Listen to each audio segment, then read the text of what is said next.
Hello, my fellow comic book collectors. It's Alan, the Comic Collector Geek, and this is just a random surprise comic book shout out and also an unboxing. I got one package that I'm going to unbox. I have actually a second box, but I'm not going to unbox it on this video. It's actually a really cool one that I will be showing in a future video. Oh, this is a pretty cool one. Main reason for this video is actually I wanted to do a quick shout out to another comic book channel, and it is Romuald Valdivia, and he basically has a channel called his name and then comic books and food. I'm not sure why the food part, but he does have and food. So it's hi Lady Pop. Yeah, actually, it's been a real long time since we hung out. We should hang out again, by the way. I'd like to see you guys.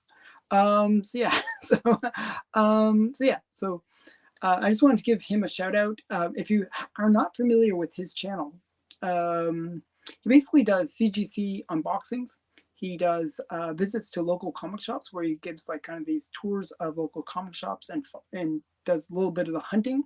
And he does giveaways. So if you ever want to get some stuff, go to his channel and you can comment on his channel and win some cool prizes.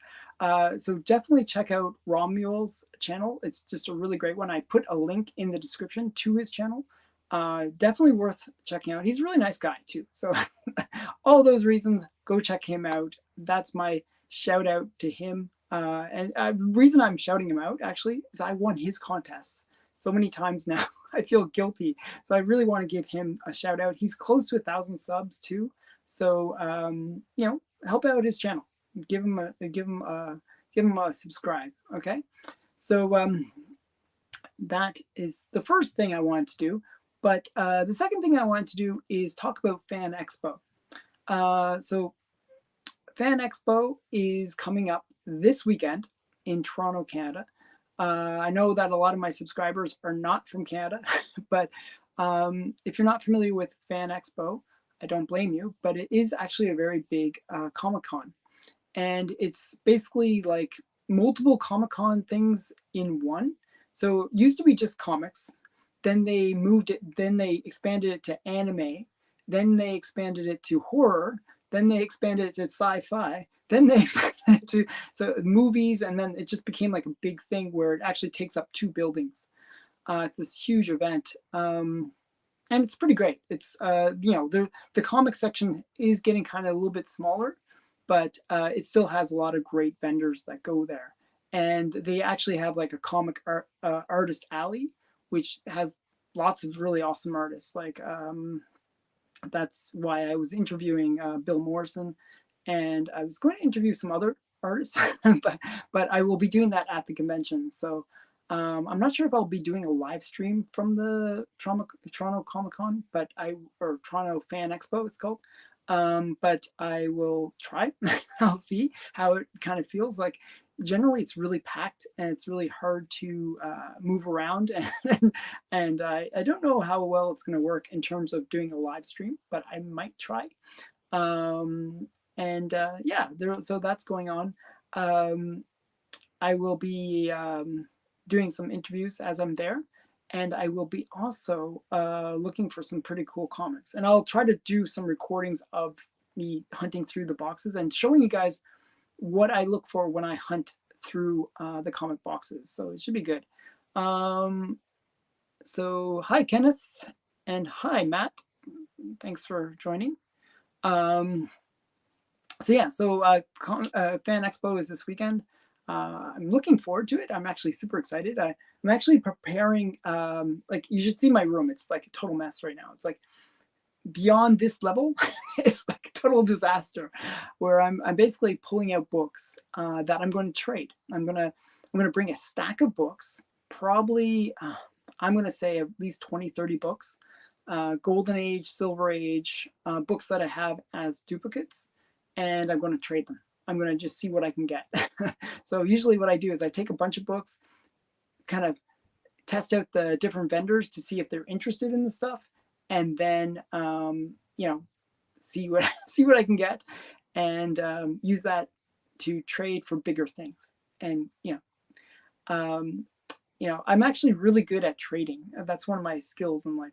I'm good at making the deal. So hopefully I can get some pretty cool stuff, and I'll do a future unboxing where I show it. That actually might be a few weeks away, even though it's happening this weekend.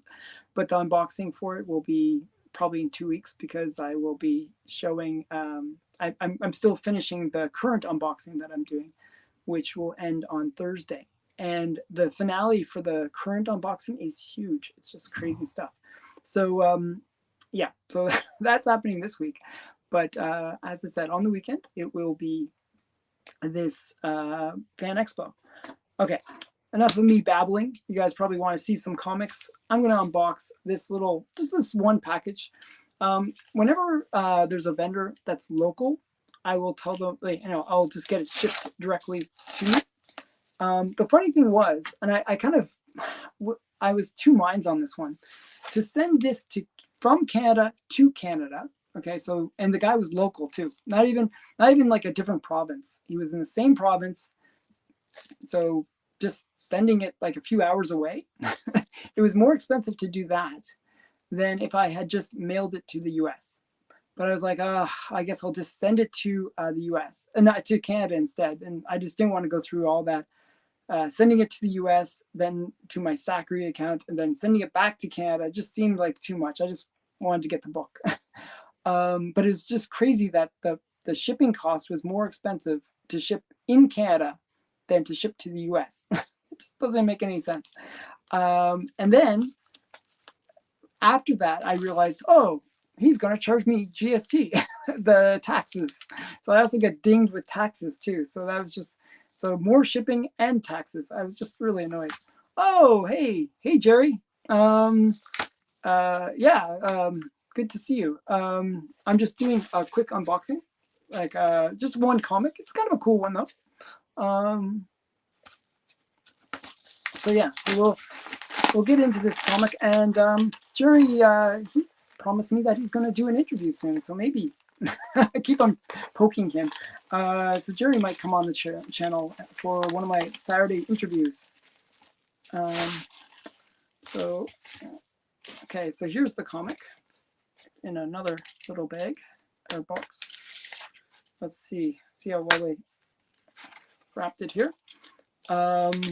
So you were all my witnesses. He said definitely that he's going to do the interview. So if he doesn't come on my channel soon, you guys all bother him until he comes on. Okay.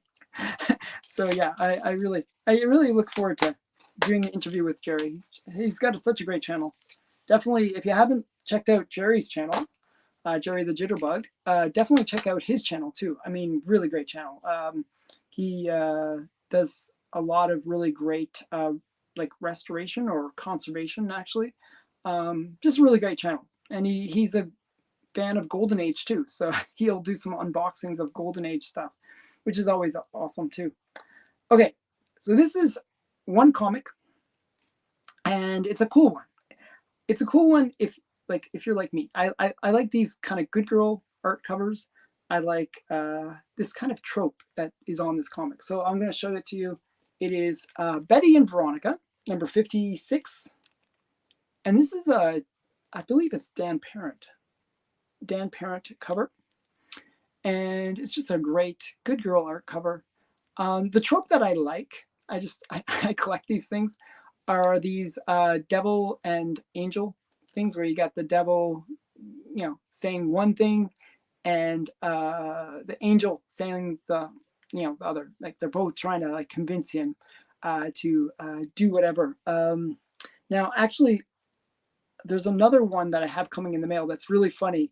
Both of them are devils in the other one that I'm getting, but this one is still cute. It's like, it says Betty. It's normally Betty and Veronica number 56, but they put Betty or Veronica. So I'm personally a Veronica fan. I'd be curious, what do you guys like? Who do you like better, Veronica or Betty? Well, I'm pointing to the wrong ones. So Veronica or Betty.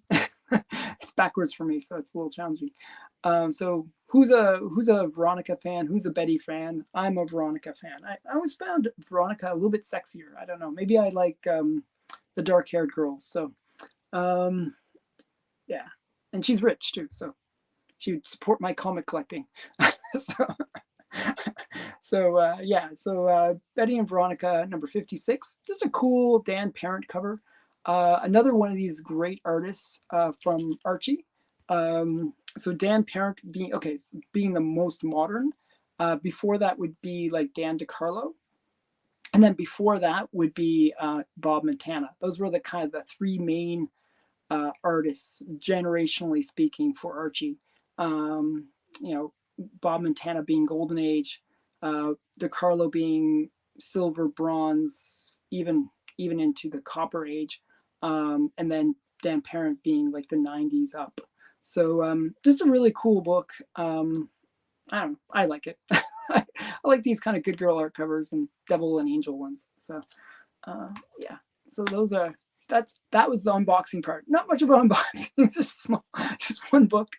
But this was just, this was just a bit of a off the cuff video. I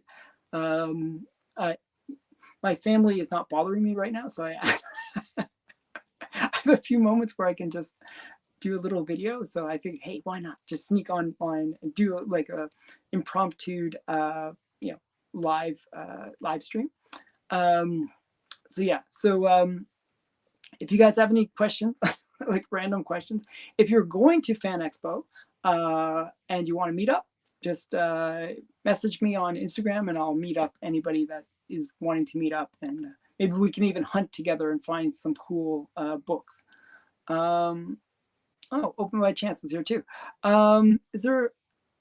There's your next comic cover challenge, Devil versus Angels covers? No, I don't still have enough to do that. I don't think. I think I have a few, but not enough to make it a cover challenge. I'm actually I have sort of a sub theme that I'm doing for the next few challenges. But yeah, I'll have to get a few more of these Devil versus Angel covers before I do that as a challenge. It would be a great idea though. I do like them. I just don't have enough of them. I think I maybe have 4 or 5 in my collection. I need to have like at least 10 to make it a proper challenge. So yeah, so actually this other box, and I will be recording this after I finish this live stream. I'm going to be recording a video where I'll be showing I'll be doing the unboxing for this box. It's actually a really cool unboxing that I'm going to do. So you gotta wait for it though. It's a package that I got from hey Kiwi, my friend Falco. This is actually not from my friend Falco. This is from Lunch Money Comics. And Lunch Money Comics, I met on I forgot whose show it was. I think it was on Big B McFly's channel. And Lunch Money Comics came on there, and we were just sort of talking about comics, and he showed some Golden Age. I was like, oh, I know those books, and I was giving him a little bit of information, and we became friends after that. He kind of uses me whenever he has some Golden Age books, and he, got me to help him appraise some Golden Age books. And I try to give him pretty fair, accurate appraisals. Not trying to like undervalue it in order to sort of get a good deal from him or anything like that. But a lot of the books I ended up buying from him because I was like, I really like those good girl art covers. And he had some really, he just happened to go to an estate sale where he picked up just a small little collection of Golden Age books. And they were selling them really cheap. I think he said he spent like $200 altogether. And I sort of appraised the books, and they ranged from anywhere from $50 all the way up to maybe $250. I would say it was kind of the range of per book. So, and some I said actually might be even more valuable than that, but I couldn't really appraise it. Like there was no real sales history, so I was sort of approximating. Yeah, lady, I will do that for you. The crime book right behind you on my right. Okay, I'll figure that one out. My crime book on my right. So wait, to you guys, which is my right. This is my left. My right, so that would be this side. Is it the one with the strangulation? This one? Hey, hey, Stephen. Okay, wait. Okay, so I gotta find the floor. There's no floor around me. I gotta kind of make a little space here. Just one sec here. I'll grab it.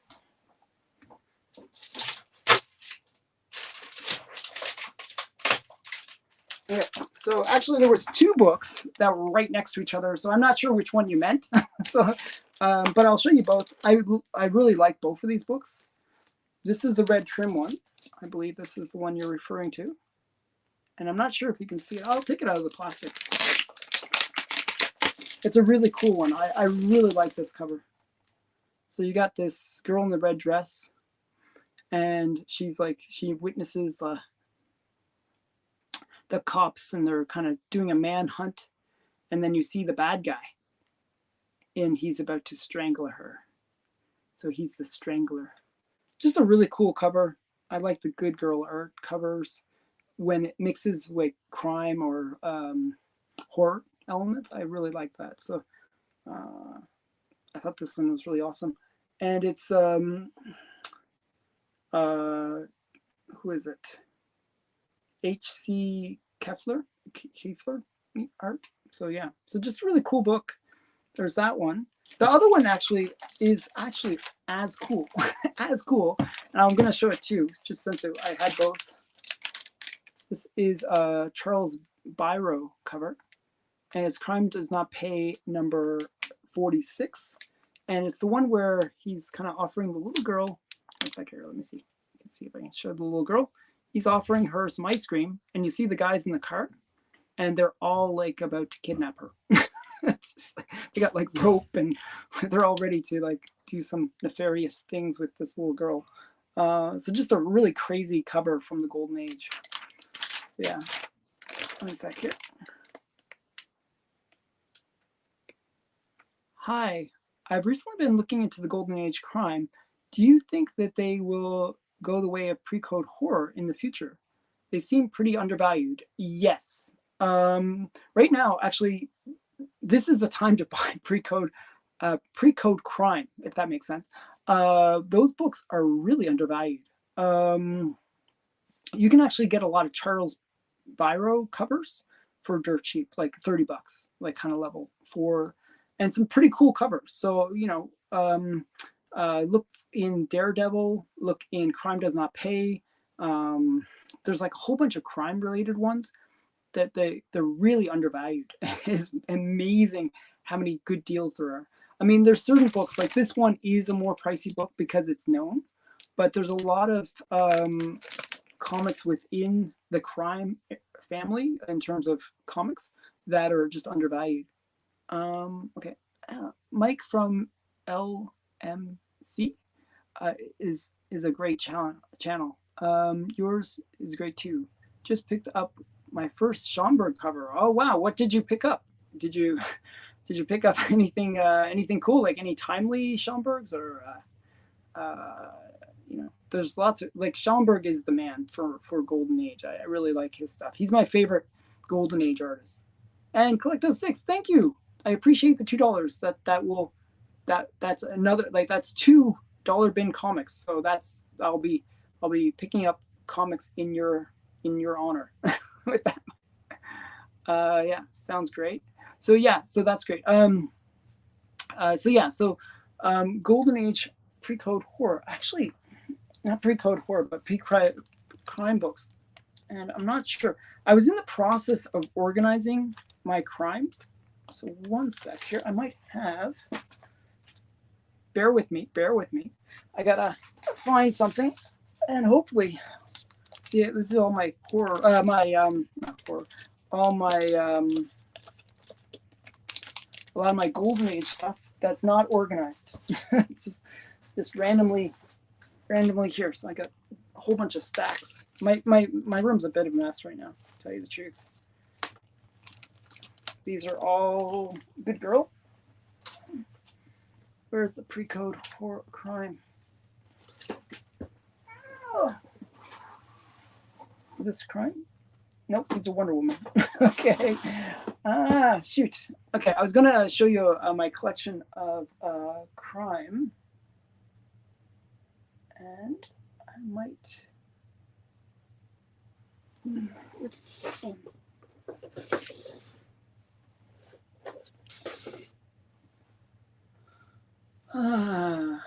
Okay. I think there's a box that might be good. There's so many comics. It's just such a mess. It's like I'm looking at these comics, and it's just so disorganized. It's sort of funny. Like I have like some that are right next to me that I can show right off the bat. Like actually, here's a title that's really undervalued. You can pick up pretty cheap. This is EC Crime Illustrated. It's like a really crazy long title. Actually, it's EC Crime Adult Suspense Stories Illustrated, and it's just it's one that you can pick up cheap, like a couple $100, $100 to $200 kind of range. But a pretty cool one. This was not pre-code, but it was around. It was what EC's last-ditch attempt to stay within the horror genre without going with kind of skirting around the Comic Code Authority. So it's kind of a cool book. They did a bunch of different series for that, but oh wow. Thank you, Rob. That's really nice of you. Any funds that people give me, they're going to be used towards Fan Expo. So I'll be buying books in your name. Thank you, guys. Exciting Comics 36 in a 3.0. Nice book. So if you're not familiar with Exciting Comics, for those people who are not familiar, a lot of those were airbrushed covers by Alex Schomburg, and they're just very beautiful covers. I'm not sure if I have 36, to tell you the truth. I might have it as well. But it's a cool cover, just a cool cover. Like that run of that Alex Schomburg did in Exciting Comics are just really great stuff. A lot of jungle stuff, a lot of cool books that he did. Yeah, see, even Collecto6 says well done. He's got a pretty great collection of Alex Schomburg too. So yeah, so you're welcome, Raymond. I collect, like, if I was going to say which artist do I collect from the Golden Age, I would say Alex Schomburg, Matt Baker, L.B. Cole. Those three I really focus on. But there's a bunch of other artists that I think, if enough attention comes to them, they could become big artists. And they are big artists in their own right. Like Johnny Craig would be a good example. Like a lot of people already like Johnny Craig, but they don't seek his stuff as much as they would an Alex Schomburg or a Matt Baker. They still kind of go in on him, but not as hard, if that makes any sense. Like I'll show you a Johnny Craig. That's just a really cool cover. Like this is a Johnny Craig. Johnny Craig did a lot of EC horror covers. And I think it's just a really underrated artist, even though he's well known. But just really cool covers. Another one would be, so I was Collecto6, you're beating me to the punch. I was going to say Joe Doolin, Jack Kamen, Rob Lubers. Just those are really great artists that that are under the radar. And Wally Wood. Wally Wood is one of those ones where more people in the modern era would know him just because he did work on Power Girl. So people kind of know him. Another one would be Maurice Whitman, one that I really like. I really like Maurice Whitman's art. Sid Shores, another one that's really great. There's some really great Golden Age artists that that if you start collecting those ones, I think they have the potential to become hot. So Matt Baker and even Alex Schomburg only got hot recently. I mean, when I say recently, they sort of were lost in the Golden Age for a little while. Schomburg did some covers for Overstreet, and then sort of became popular again. But yeah, but there was a lot of artists that were sort of lost to the golden age, really hot during the golden age, and then are kind of getting their recognition again. Al Felstein's another one. The one that I was thinking that's really a really underrated artist is the one that did Witchcraft #5, which is Kinsler. I can never pronounce his name right. I do have some of his artwork. Wait, do I have it handy? Oh, shoot. No, I don't have it handy. So there's a few really great artists. Yeah, Ken Bald is another one. That both Stephen and I really like. Ken Bald. I even have some signed comics by Ken Bald. And if you want, I can actually show Ken Bald. He's another one of these artists that was really hot during the one I was trying to say was this one, Raymond Kinstiller. Kinstiller, and I totally brutalize people's names, and that's one of my traits. So yeah, so definitely those artists are ones that you should sort of check out and sort of quietly pick up because, hi Biggie, because I think they're underrated, and I think what's happening is right now we're having. I actually just did, I created my list. This will be Sunday's video, this list, where I just did like the hottest golden age comics, right? And what I noticed was even though what I looked at was heritage auctions, and even though I looked at heritage auctions I only looked at heritage auctions this week. And the reason I did that was everybody's talking about Comic Connect right now. All the golden age collectors are focused on Comic Connect. And the reason they're focused on Comic Connect and not heritage auctions right now is there's a really cool sale happening on Comic Connect, which is the Bobby Blue collection. And it's just this massive collection of really premier books like Superman 1, Action 1, some really big books, a whole bunch of golden age horror, and a whole bunch of really, really big books. People are focused on that. So what happens is when you have all the attention focused on one big auction, the attention comes off of all these other auctions that could have great stuff too. So I kind of was curious, how did Heritage perform while this big Bobby Blue collection is going on? So that's going to be Sunday's video. I'm going to show you, and actually you'll be surprised. I was surprised how well things performed, even though, and what I think is happening is a lot of people are going to the golden age. They're looking, they see the market is falling, the sky is falling for silver and bronze and all this other stuff. So they're shifting over to the golden age. And what's happening is when you get enough eyes on something, what people do is they start discovering things. And that's why Pre-Code Crime, these artists that we mentioned like a dozen artists, they all have really good potential, because what happens is people start going for those other things, those periphery books. And just like during the peak COVID time, where you get like, all of a sudden people weren't going for the first appearances anymore. They were going for the second or third appearances of characters because the prices had just gone through the roof. Well, the same is happening with Golden Age. There's a lot of horror, pre-code horror books that have just become so expensive that people are looking for the next best thing. And what ends up happening is people go to the next best thing, it goes hot, and then they go, okay, what's the next best thing? And they go to that, and that becomes hot. So there's a lot of opportunities within the Golden Age to pick up some really great books that are really undervalued. And not to be too punny, but Pre-Code Crime is criminally underrated and just criminally undervalued. So okay, I gotta get back to the chat here. Black Sheep Comics, hello.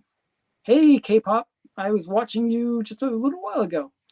Awesome stuff. You really great channel. Another great channel check out K-pop. She interviews artists, really awesome, different artists, like ones that you might not have heard of, or some that you might have heard of. Some just really great stuff. Check out her channel for that. And Collectus, he's like, I gotta mention all the artists. So yeah, so these are all the Archie ones that would be the kind of key Archie artists: Bob Matana, Harry Lucy, and Dan Parent and Dan DeCarlo. The three that I kind of like the best would be the the Dans and Bob Matana. So yeah, so everyone's saying hi to each other. Okay, yeah. So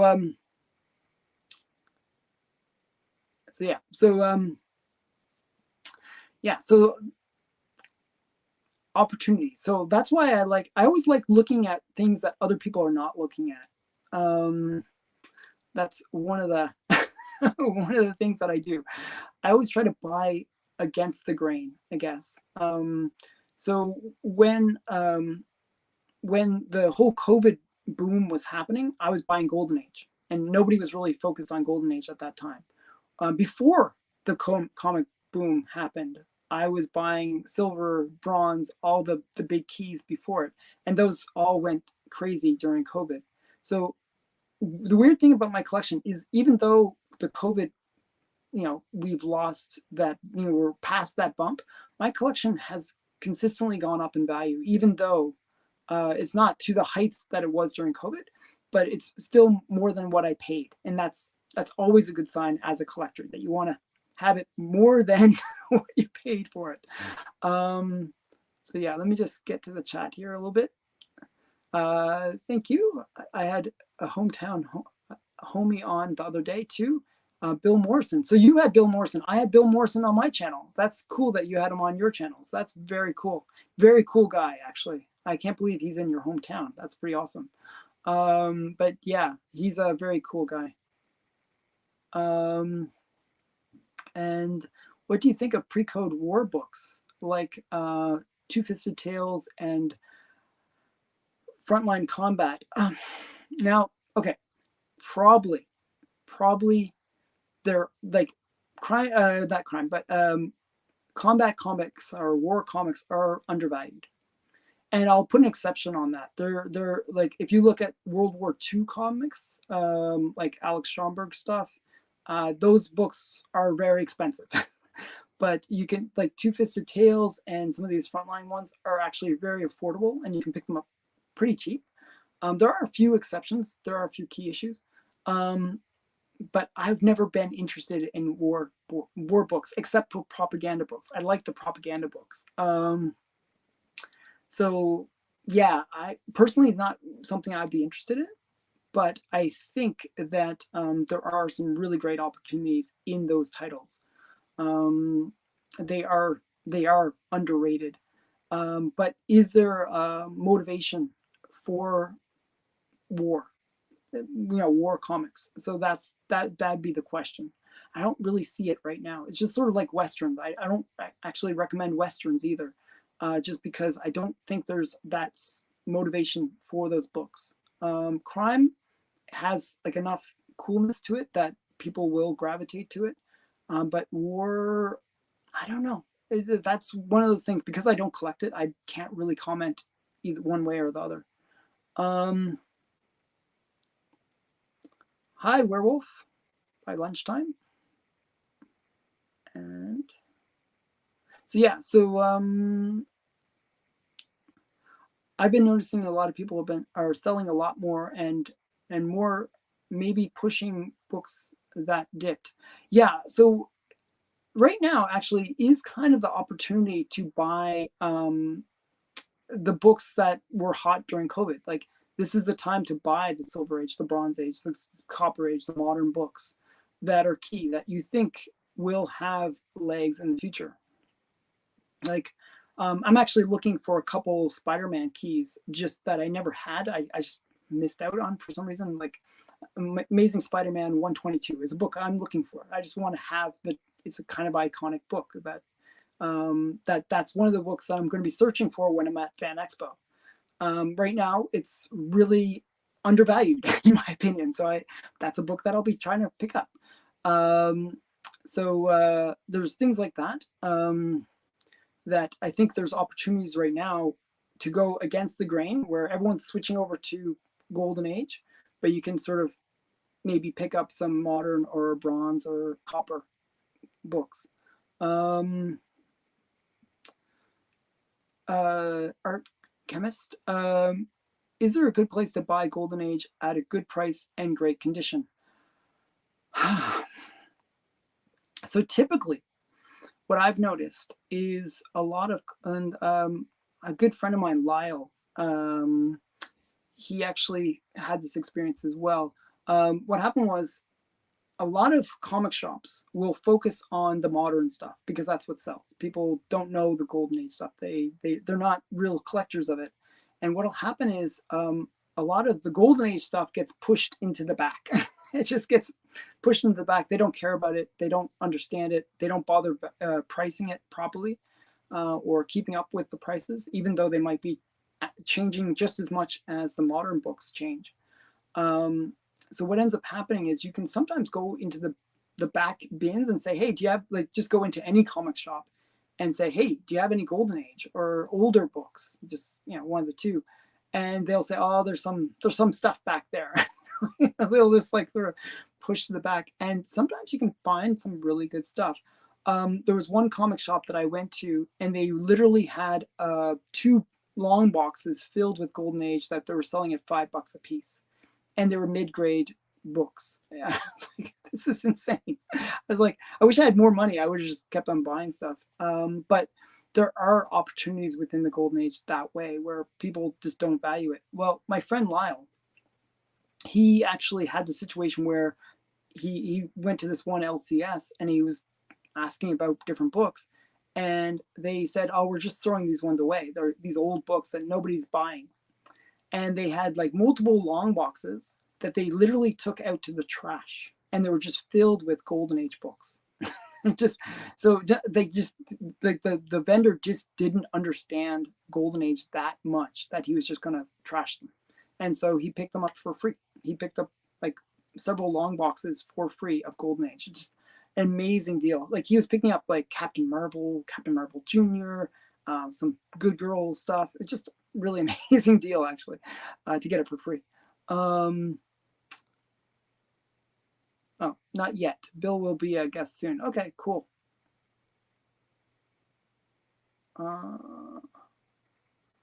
Golden Age Catwoman stuff. Yeah, Catwoman is a great character. Golden Age Catwoman stuff's really expensive, insanely expensive, to tell you the truth. Atomic bomb covers have been on the rise for the last year or two, and just going crazy. Like just every week, it's a new record for some atomic bomb cover. There are a few that are under the radar that people don't know about, but for the most part, they are pretty expensive. Actually, you picked up, Stephen, you picked up a really great atomic bomb cover with Captain Marvel Jr. that I think was underrated. I think it was like a book that you picked up cheaply and was totally underrated. With the new movies that came out with what's it, Barbie, what's it called, Oppenheimer, Barbie Oppenheimer, or whatever it's called, with Barbie and Oppenheimer movie coming out, there was this real push towards atomic bomb covers, which is really popular right now. Do you bid on my comic shop auctions every week? No. Sometimes I will. Actually, I will watch them, but I do bid on them sometimes when I can find some cool stuff. Every so often, they'll have what's called their premium auction, and I will definitely bid on those because I picked up some amazing stuff. So sometimes, like, it's generally with any auction. This applies to all auctions actually. If there's another person that's interested or knows something, then you're going to be tough out of luck because you're going to pay whatever the real value of that book is. But sometimes you can sort of be lucky. And with the last My Comic Shop premiere auction, I was sort of lucky. So there was a few books where I had to kind of had to pay the fair market value. But there was a bunch of books that were just totally under the radar, that people were focused on a couple of the big books, but they weren't focused on these secondary books that I thought were actually pretty cool as well. And I was picking them up for like $50 to $100 when they were like $300 books. So there are opportunities like that on the My Comic Shop auction. So it's either a hit or miss for the sellers, but for the buyers, there's some real opportunities there.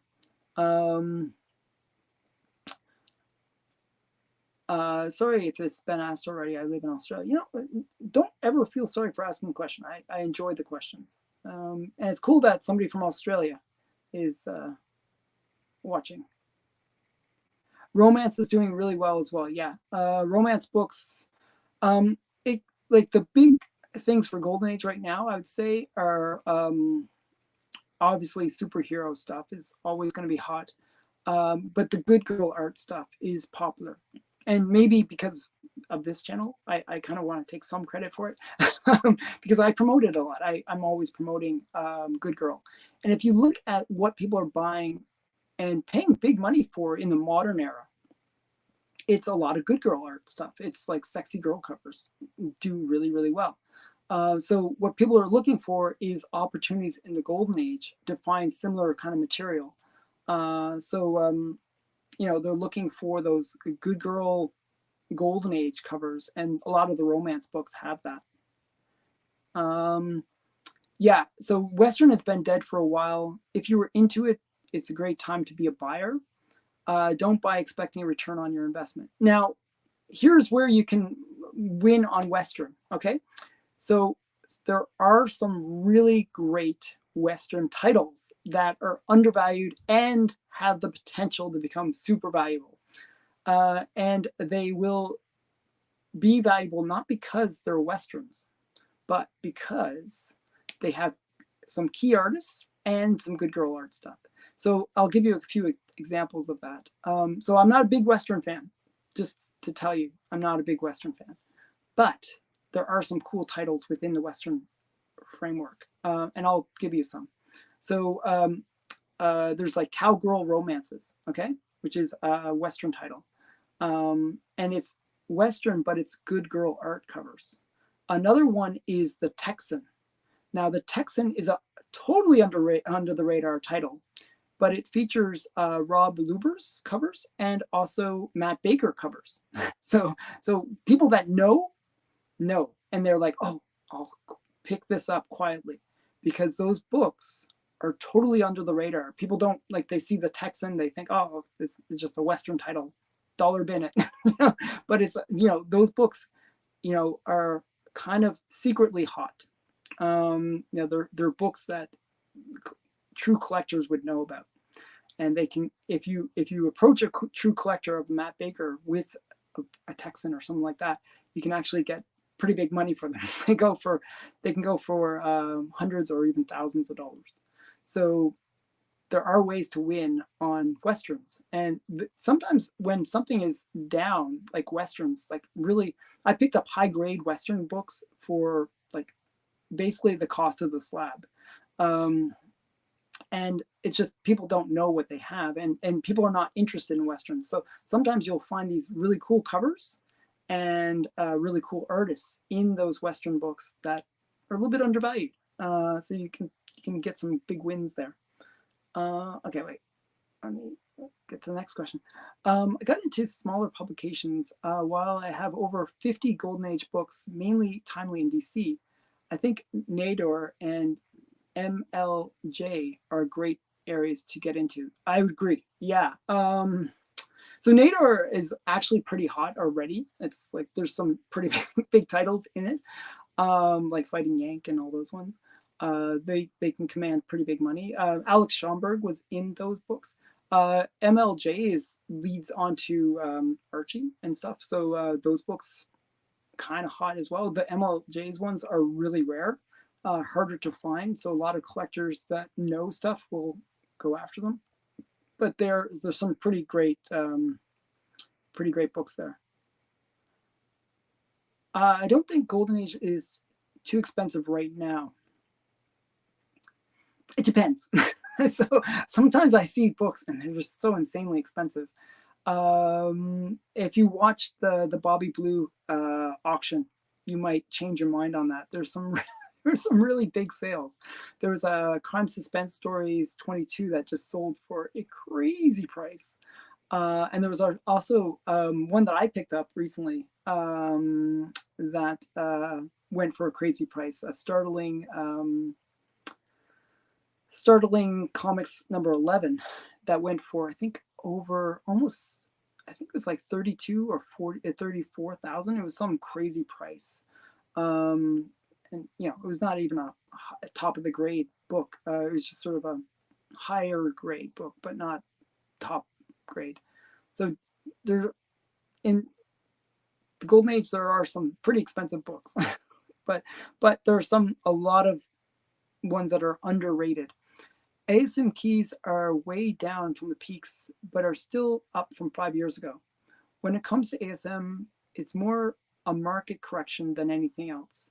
They are blue chippers. Yeah, I agree. But what you want to sort of find, and this is what I've seen, is you see the overcorrection where the COVID bump happens. And like what I always see is this, that you get two situations, right? When people are finding, oh, comics are cool, everyone's getting into comics. And then what happens is everybody jumps onto the market. The books go up week after week and the prices become a little bit crazy. And you get like, you know, during COVID, like the prices went up 10x on some books, just crazy price going up because people, there was hype, there was lots of that FOMO, there was like that feeling that's going up.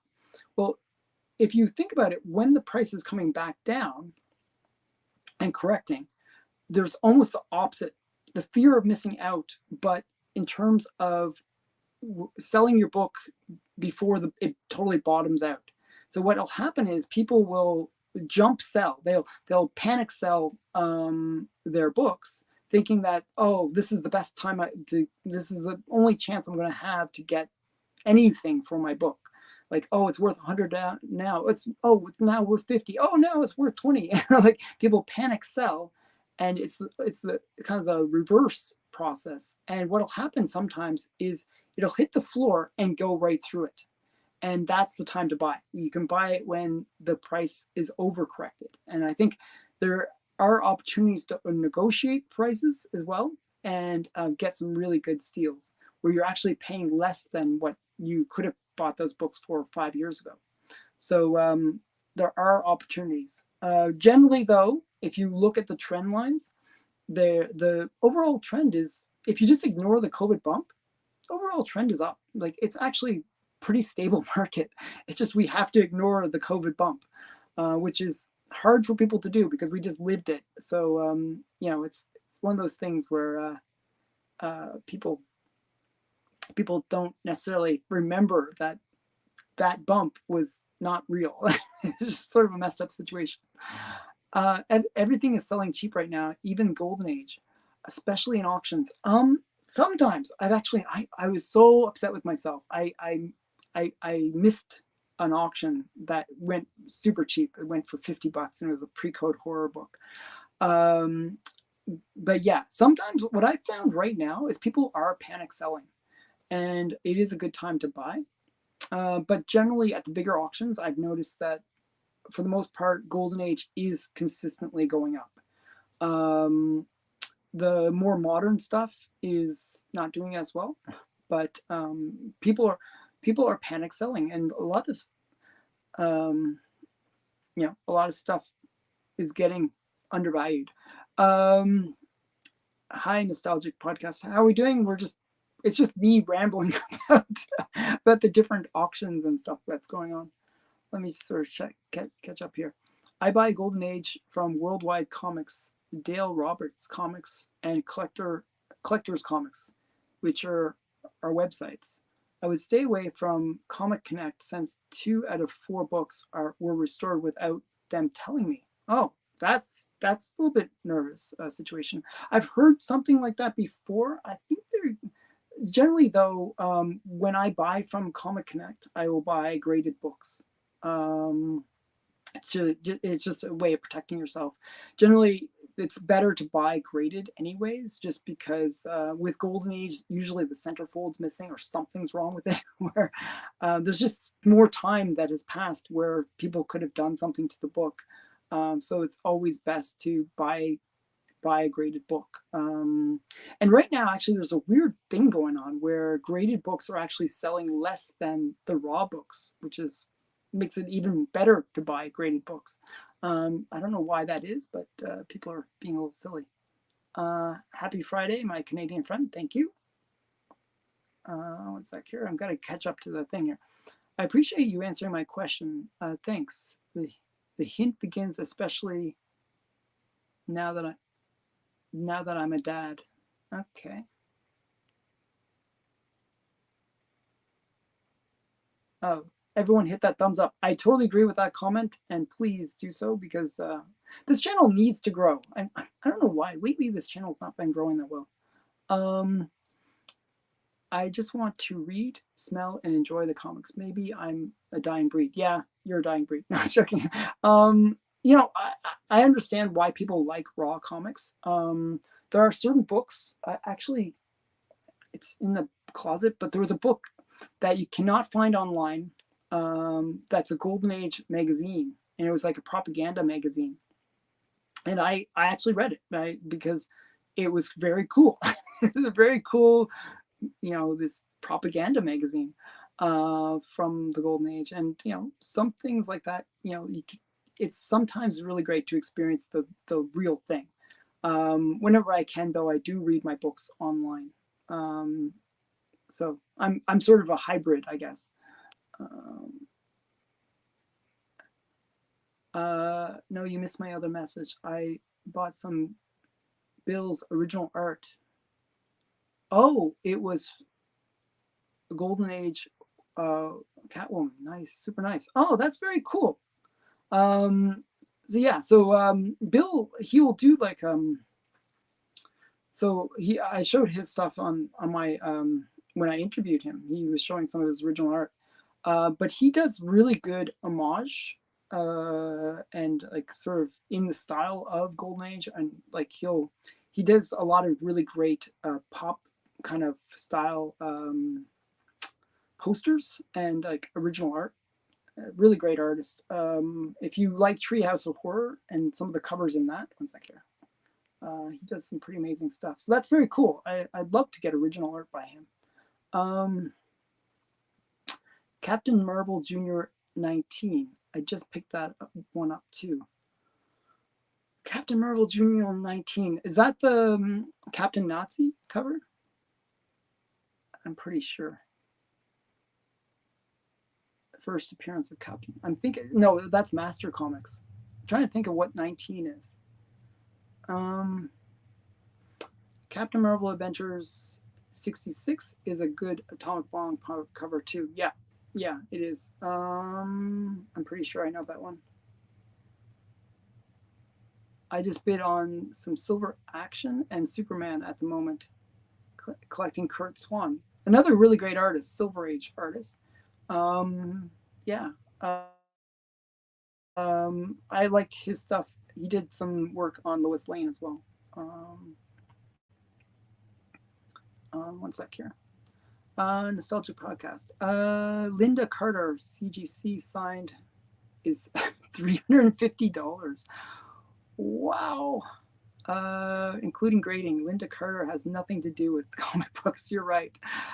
You're basically just buying her signature, and you want to put it on a cool book. I'm not even sure. Are there any Linda Carter? I'm sure there must be some Linda Carter photo covers. Like that's what you'd want to do if you're gonna get like a Linda Carter signature on a comic.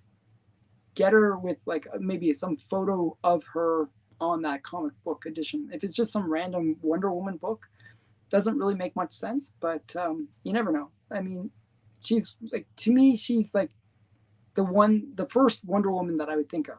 Like, she's the one I grew up with, at least. One sec here. Wow, I really behind on the chat. I'm gonna try to keep up catch up with the chat. So yes, he also did music, horror, and Disney stuff. Yes, he did. Lewis is selling to buy bigger books. Yeah, a lot of people are selling to buy bigger books. I've noticed that too. One sec here. Okay. Sorry if I missed any comments. I think that ASM keys will always be a sure bet going forward 10, 20 years from now. Yeah, they consistently go up. It's all about patience with a lot of this stuff. Also, I have to say Dave Stevens and Darwin Cook. Yeah, so if you notice my collection, I actually did videos where I showed every cover done by Dave Stevens.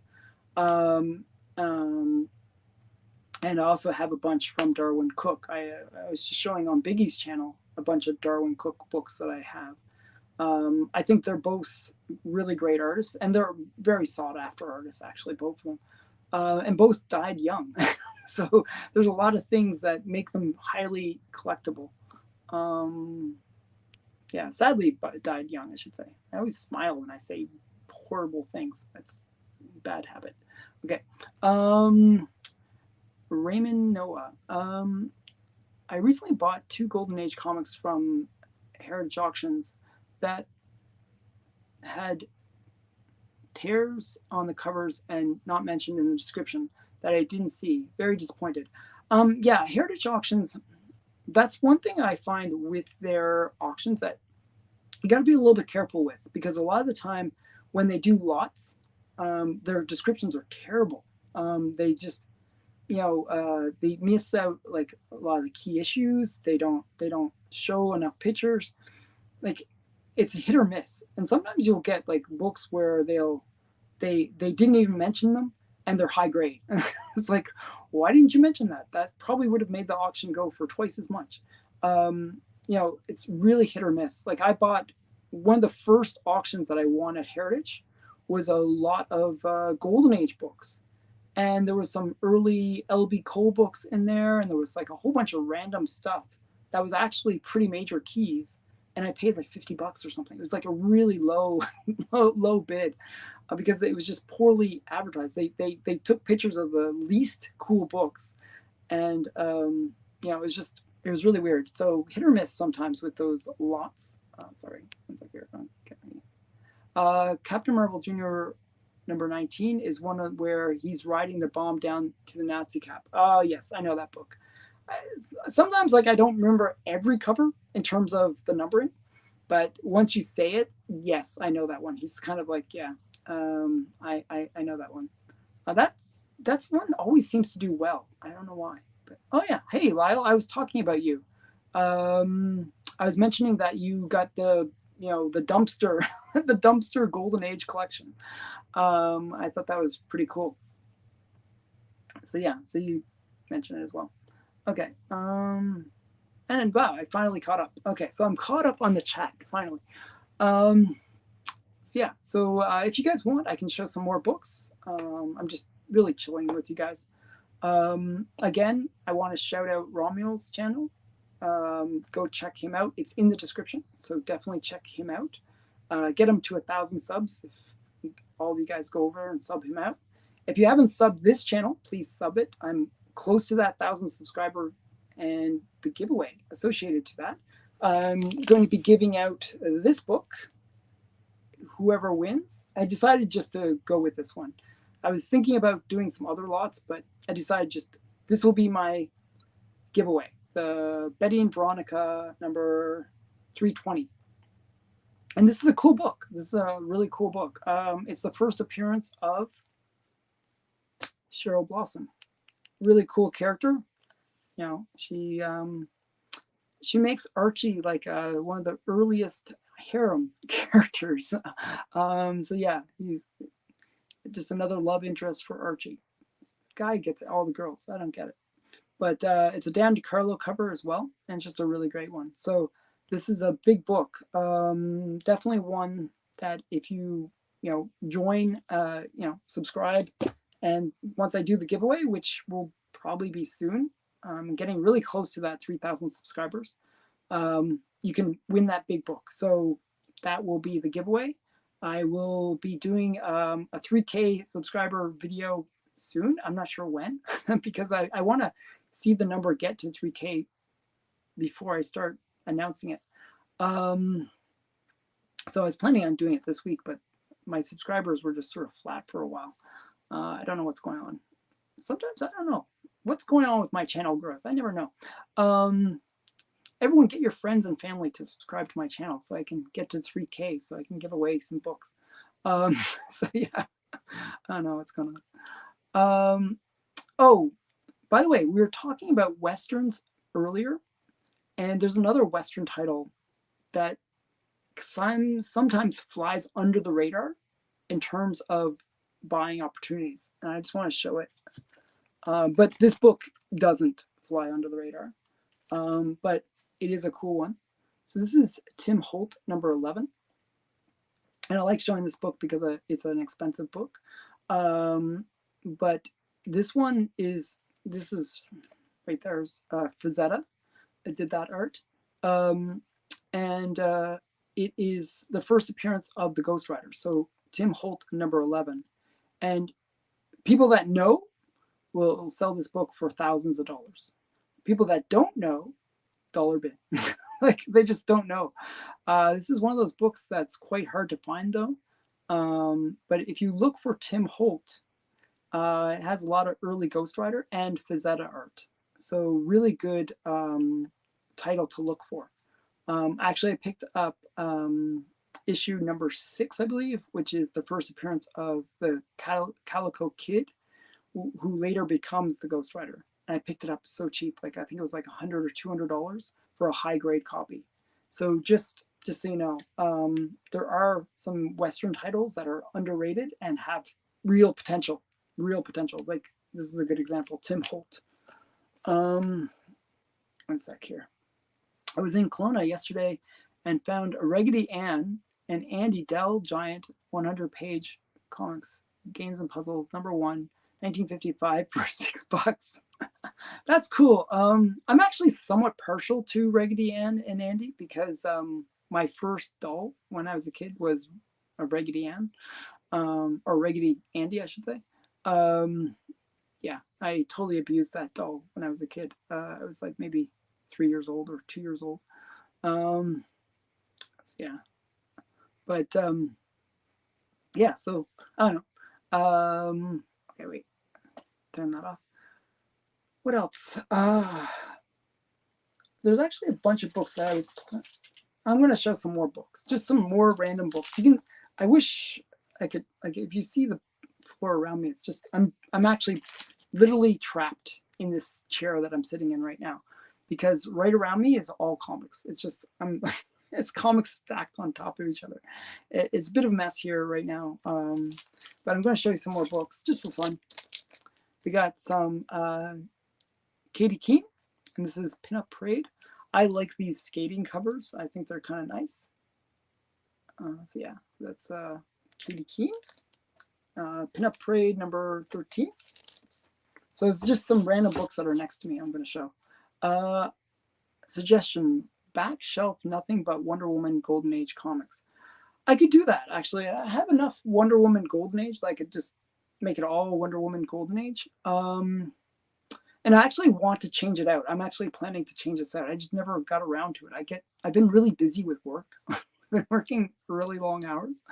So yeah, I want to change it out though. I actually do want to change it out because right now, I actually want to go all Golden Age no matter what. Right now, the top shelf is silver, and then the second shelf is half silver. So I kind of want to switch it and make it all Golden Age because I prefer Golden Age. But so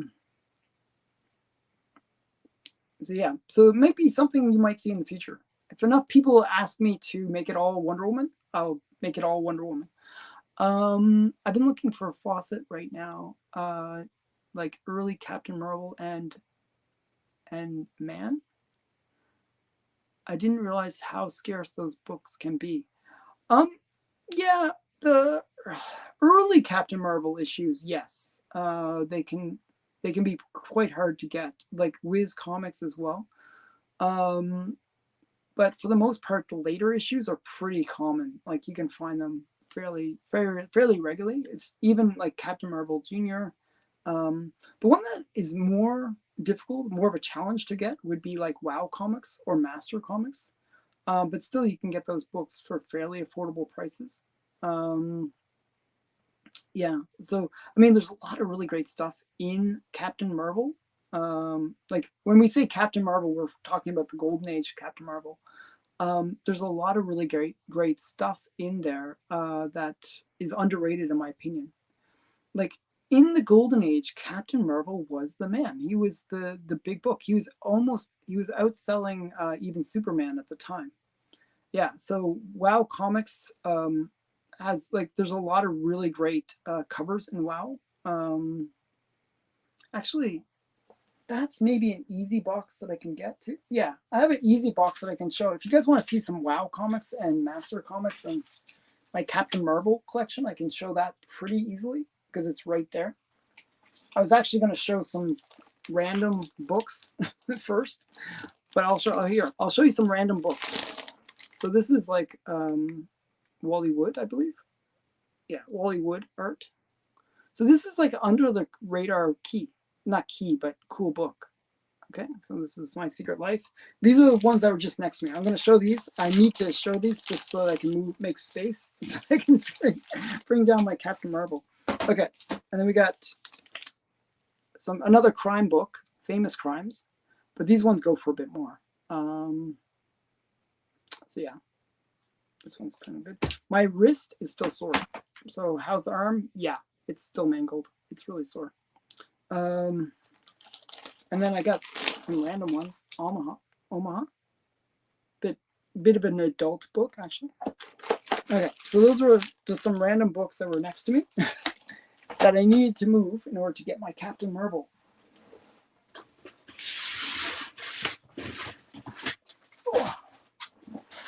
All right. So my Captain Marvel box, this is my Captain Marvel box. We got right on the top is a really great WoW cover. Nice. Isn't this nice? And this one is WoW Comics number 31. So, yeah. And then got really great Captain Marvel Jr. My friend Stephen helped me get this one. This is Captain Marvel Jr. 115. It's the eye popper. Isn't that awesome? Really underrated book. Like this should be an expensive book in my opinion, but it isn't. It's actually, well, it is, but it's not like the horrendously expensive books like some of the pre-code horror books where it's like $1,000 a point or several $1,000s per point. This is more like $100 a point. Like it's a very affordable, cool book. And it's popping the guy's eyes out. It's pretty awesome. Okay, so those are some. This is where my wrist hurts. Okay, one sec here. Okay, then we got Captain Marvel Adventures number 26. This is a key. This is the first appearance of Mr. Mind, first actual appearance of him. And one sec here. The Bouncer Comics number 12, 1944. There's another story inside with a female character named Rocket Kelly. Interesting. Bouncer Comics is one of those titles that you can get fairly affordably, actually. I picked up a number 1 and a couple other issues. I think I have number 1 so far of that. One sec here. This is like my organization skills really baffle me sometimes. Okay, one second. I'm just trying to get to my Captain Marvels. So this one's kind of a cool one. This is the first appearance of Mr. Atom, I believe. Is it this one? Is it 78 or 77? Yeah, 78. This is the first appearance of Mr. Atom. Robot dude. This is a nice robot cover. Okay, and these are all my Captain Marvel collection. There's some pretty cool covers though. This is another This one I picked up, I think it was like $100. So really, really affordable, and you can get them in fairly high grade. Hey, Comic Mag Musings, the cool guy. Another great channel. Check his channel out. He does a lot of pre-code horror stuff as well, and Golden Age stuff, and Warren collections. So his channel is really great. So Captain Marvel Adventures number 81, cool one. And another cool cover. It's a nice war cover. Him throwing the bomb. And these are quite affordable. It's amazing how affordable Captain Marvel Jr. is. Or Captain Marvel, I should say. And in the same box, strangely enough, we got Shazam number 1, where this is actually the first time we get Shazam and Superman on the same cover. So, and this is his first appearance since the Golden Age. So, interesting book. One that I got this so cheap as well. I think I paid $60 or something like that for it. It's not a super high grade. It's only a 9.4, but still nice cover. And it's a CC Beck cover, which is nice. He's the main artist for Captain Marvel and Shazam. And in the same box, so this is I'm just going to show you some of the stuff that's in this box. This will give you a sense of how disorganized I am. In the same box, we got Gru. This is the first appearance of Shakal. That girl. I just thought she was kind of a cool character. And my copy is signed by Sergio Aragones. So this is Gru the Wanderer number 7. It's just like randomly mixed in with my Captain Marvel collection. And then also in the same book, like same box, there's some really cool stuff in here actually.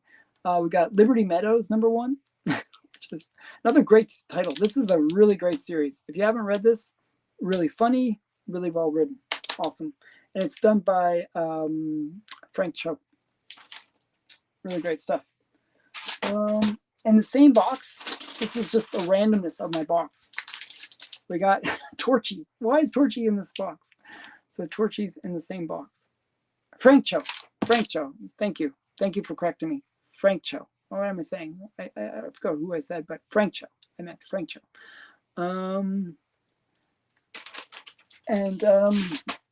We got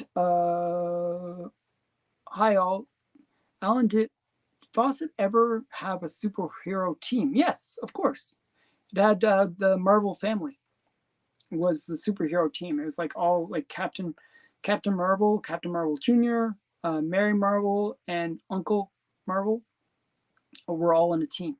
So yeah, they did definitely have a team. And that was a whole series.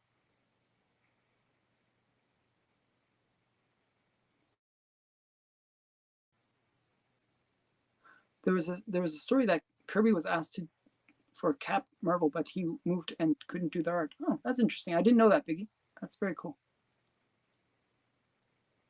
Do you have all the Torchy appearances? No, I don't. I have all the Torchy comics. Like so, Torchy ran 6 issues.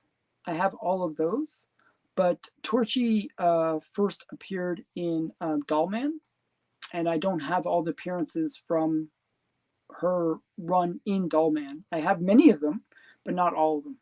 So yeah, there's a bunch that she did. She kind of appeared a bunch of times in Dollman before getting her own title. Okay, one second. I'm trying to find. Oh yeah, this is so disorganized. Aha. Okay, so these are. We got some more Mary Marvel.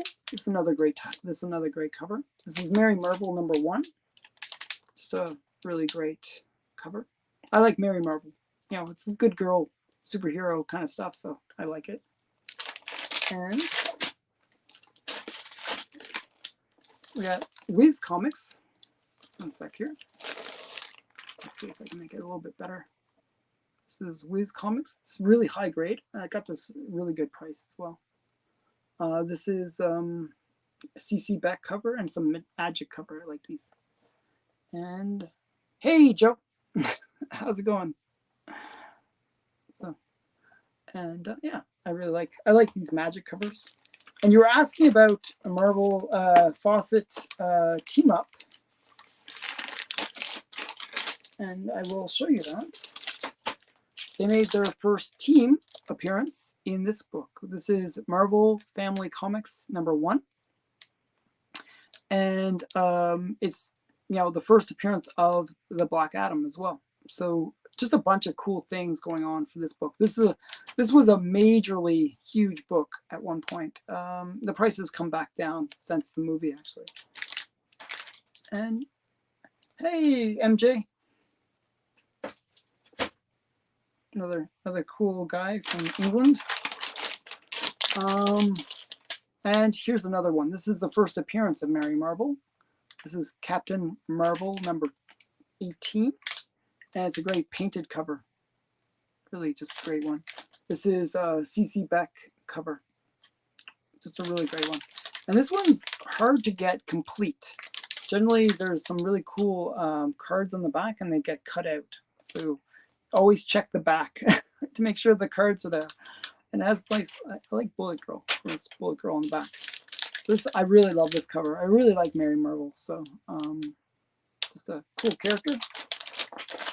And I got a couple more. The box has so many books in it. So this one's really cool. This is the last appearance of Steamboat. Steamboat is a very controversial character, one that I like, but yeah, time hasn't been so good to him, but he was a cool character. This is Captain Marvel Adventures #48, last appearance of Steamboat. And the last one is WoW Comics. So these are all my slabs. Actually, I have another box right next to it, which is all my raw copies of Captain Marvel. So this is WoW Comics. It's like a really cool one. This is actually the first appearance of Uncle Marvel, who had no powers. So everybody on the Marvel family team had powers, except for Uncle Marvel, who didn't have powers, but he would always pretend he had powers. And he was kind of a bit of a comic relief character. But this was his first appearance, was in this book. But it's a really great one because it's also an Infinity cover, and it's like a V for Victory cover. So it's very cool cover. I really like this one.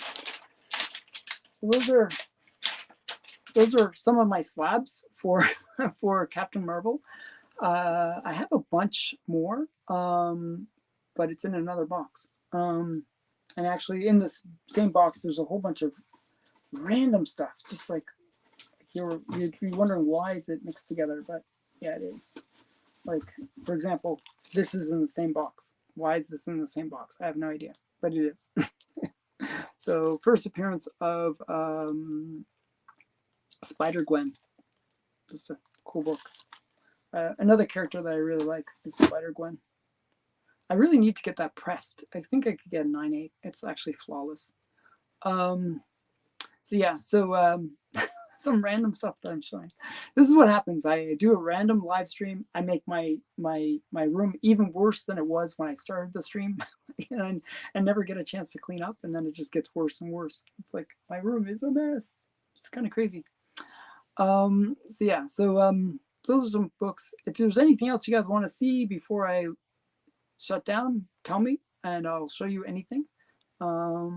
It's like here. So that's some of the stuff. In the same box is also my She-Hulk books. So my She-Hulk is also in the same box as my Captain Marvel. Logic, I have no idea what the logic is, but these are cool books in the same box. So yeah, just put these all back in here. And I have some more Shazam in the same box.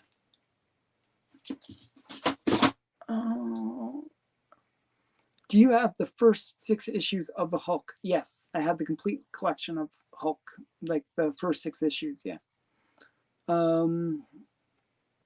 And some of them are raw. I think I have 3 graded copies and then 3 raw copies. And I think 2 of my Hulk, like the first 6 issues, 2 of them are UK price variants, which I saw as a buying opportunity because they were cheaper than the US variants by about half. I got them for basically half what the fair market value was. And they are so rare. Like that's the UK price variants are incredibly rare, and just, you know, it was just like such a buying opportunity. I think they're 1/100th as common as the regular US price variants. So yeah, so I just thought it was a buying opportunity, like to buy those UK price variants for the first series of the Hulk. So I picked those up, and they were pretty cool. Let me see. Thank you, Steven. What's up? We're just hanging out, chilling, talking comics. And opinion on single-page CGCs. Actually, I like the idea of single-page CGCs in some ways, and I'll clarify on that one because I see a danger to it. So one of my concerns about it is that what I've seen happening is if you have like let's say you have like a Detective 27 or a Superman 1 or a Batman 1, some big book from the Golden Age that everybody recognizes and everybody says, oh, that's the first appearance of such and such a big character. And then you have a page from it. Well, one of my concerns is that people are going to start taking books that are incomplete, or maybe the covers were like, you know, missing or coverless copy, and then chopping them up into pages. And that's one of my concerns. That's going to happen, and it could lead to the destruction of books. That's my main concern with the single page CGCs. In terms of buying and displaying them, I think it's cool. The prices for them haven't been set.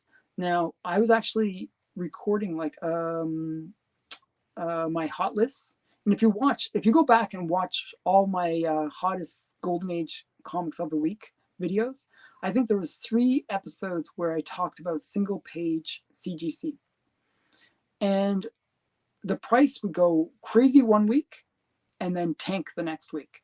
Crazy, tank. The prices haven't been set. There's no real understanding of what the market should be, and how, like, they are on the census. Usually when they're on the census, if you look at GPA, they're marked as 0.5s when they're not really 0.5s. They're actually NG graded, but they like GPA doesn't break out the fact that there's 0.5s and then there's no then there's the one pagers.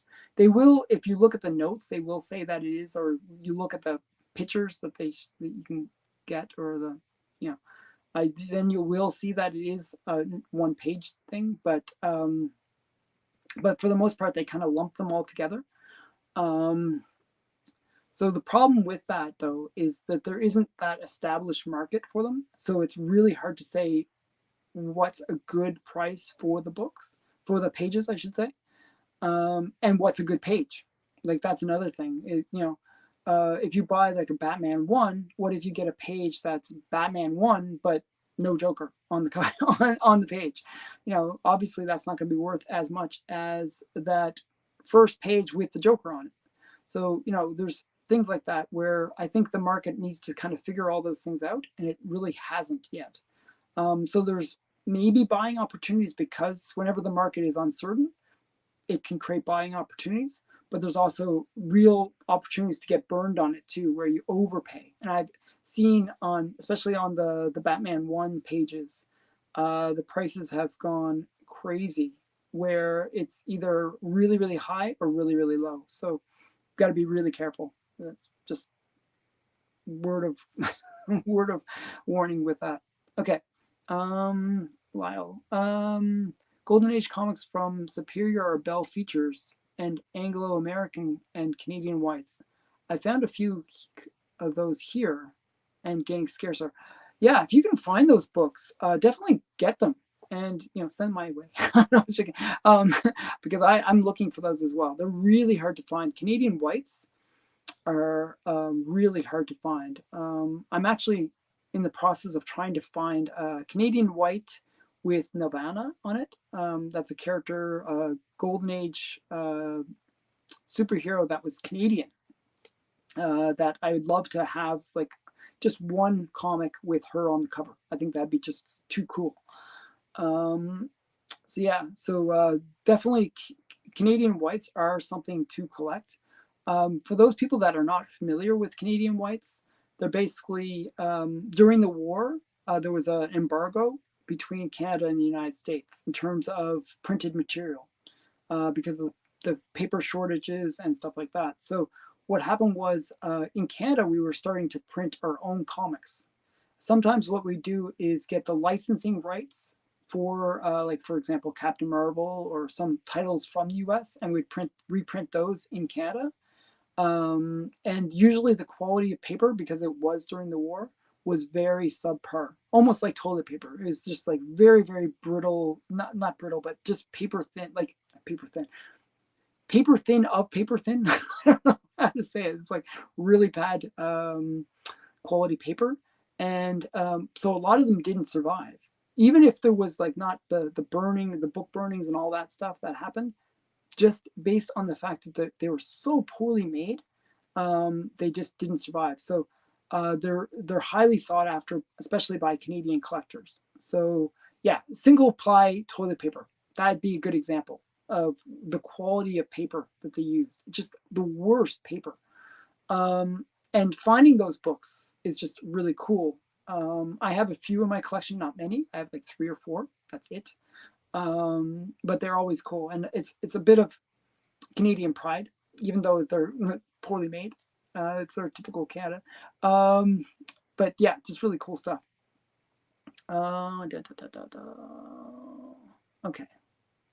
Do you ever buy comics already slabbed? How do you read the stories? If you already buy comics already slabbed, how do you read the stories? I read them online. So I read a lot of my comics online.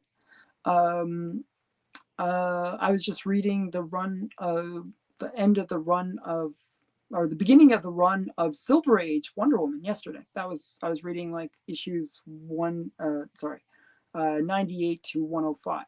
Those were the issues that I was reading yesterday. So I'll read a lot of stuff online. And Golden Age ones are a little more challenging. So generally what I'll do is there are a few websites that I found where you can read the Golden Age books.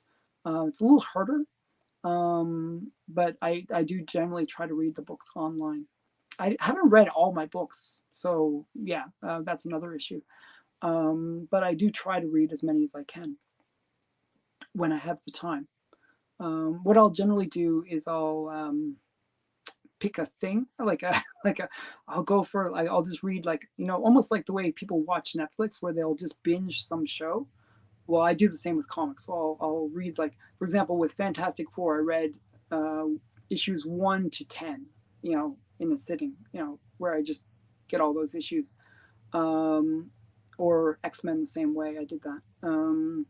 So that's generally my approach, is just sort of binge read, because I don't have a chance to read every day. So I'll read when I have a chance, and then I'll just read as many as I can, because it's always great to read the original, to read the books when you can.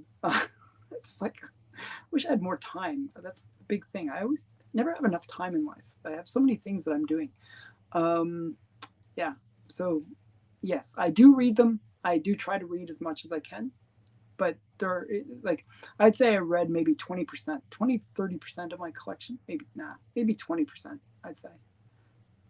Yeah. So if I find Nevada before, then what? Well, then I go over to visit you and say, hey, would you be willing to sell me their Nevada? So yeah, I'd really like to get that book. I'd just really like to get you're welcome. Any books with her on it. I just think it'd be really cool. There was actually a guy in Australia that had some Planet comics, and he had a Nirvana cover. And we worked out a price, and for the both the lot of Planet comics and the Nirvana all together, and we agreed on the price. I was like, "Hey, I'll pay you now. Just give me your information." And he disappeared. I don't know what happened to him. Disappeared, and he never sold me the book. So I was very disappointed. I was so close to getting my first Nirvana cover. But oh well, that happens. So it is definitely something I'm looking for, to get those first appearances of those, or not first appearances, because her first appearance, just to give you a sense of how valuable she is, her first appearance just sold recently. It was a coverless copy, and it sold for, I think it was like 10 or 11,000. It was, and as I said, it's a coverless copy, so that just, I mean, that's the very bottom of the grades, and it just shows you how pricey those books can be, those Canadian whites, because they are incredibly scarce. There are some issues like Grand Slam books that are fairly affordable. You can pick those up for anywhere from like $50 to $100, and they are considered to be Canadian whites. Am I getting ready for the Comic-Con? Yes, I am. So I'm actually pulling out books right now. I have 2 boxes, like banker boxes, filled with comics that are duplicates. I'm going to kind of parse through them and maybe bring about 30 books for the Canadian Comic-Con or Fan Expo. And so they relisted it. I don't know why. So it's still listed at a really big price for that first Nirvana. I think it's overpriced personally. I could see it going for about 4,000, but not. I think they want 11 or 14,000 or some crazy price. So I am getting ready for the Comic-Con. That's really what this video is supposed to be about, because I'm going on Sunday. So if you're at Fan Expo on Sunday, I will be there, and you can hang out, chat with me. I'm pretty easygoing. But I'm in the process of really just getting my books ready for it, where I'm going to be, gathering a bunch of books, hopefully ones that will intrigue some vendors, because I had such success last time. I brought like a stack of Golden Age with me, and I was getting so many great offers from the vendors, because in Canada, getting Golden Age is really hard. Like, it is so hard to find Golden Age books here. So it's just like, there are opportunities where you can use Golden Age to get some other books. And that's what I was doing. I was trading for things that I thought were cool. Oh, wow. Okay, so Desperado 3 is on my list, and you have the Canadian edition. It's just, that is a great book. So that's the first appearance of Bush Cassidy, or Sundance Kid, one of those ones. Like, just a really great book. That is a Western. I was putting Westerns down earlier, but that's a Western book that people would desire. Desperado. That's a very cool book. It's on my want list, but I want it not for 25,000. I don't want to spend that much money on one book. That's sort of a cool character, but not that cool. Where I'm going to spend that much money on it. That's a really interesting one. So wow. So I probably am going to go back to sorting out my comics now, because it is a mess, and I have to prepare for this Bush Cassidy. Yeah, that's what I said. Bush Cassidy and the Sundance Kid first appearance. That's what I said. I do know stuff. I do remember things. It was actually, I think it was you that showed me that book originally. thanks everyone for watching. Everyone that's come and hung out with me tonight. I really appreciate it. Thank you, Joe. I will do my best to find some cool comics that I will show you guys in a future unboxing or comic haul or whatever it is. Yeah, I really appreciate everybody that's been watching my channel up till now. It's always fun to be able to hang out with more people from the comic community. If you know anyone that's not subscribed to my channel, please get them to subscribe. I need subscribers. I really want to get to that 3K number. I don't know. That's my one request to anyone that's watching. If you have multiple accounts, just sub them all to me. Yeah. ComX. No, I will not be at the New York Comic Con, but I will be at Toronto Fan Expo. I should go to the New York Comic Con. Actually, I have friends in New York that I could even stay with. So yeah, it might be something that I consider in the future. But it's a bit of a haul to go to New York. I think it's like a 7-hour drive for me to go to New York, something like that. I'd like to go down there sometime, but actually I stayed in New York for a while when I was a kid. Yeah, that's it for this video. Again, check out Romuel's channel. It's linked in the description. And thanks everybody again for watching, and bye for now.